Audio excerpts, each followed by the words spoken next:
ટેકનોલોજીનો જાણકાર યુવાન અબ્દુલ કલામ બને। આઈઆઈટી નીટમાં ભણવાવાળો વિદ્યાર્થી નાસા માટે નહીં પણ ઈસરો માટે કામ કરે।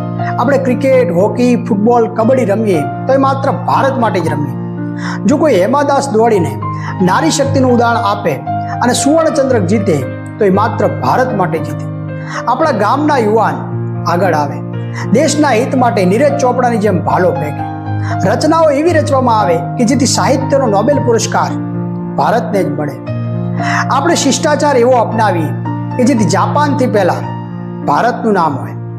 પર્યાવરણ સંરક્ષણની સાથે અતિથિ દેવો ભવોની ભાવનાને પણ જાગૃત કરવાની આવશ્યકતા છે।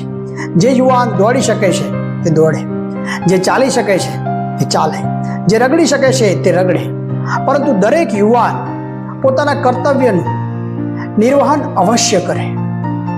સિંહની ગર્જનાની જેમ નેતૃત્વની ક્ષમતાની સાથે ઉઠો યુવાન, દેશ પુકારે છે મા ભારતી।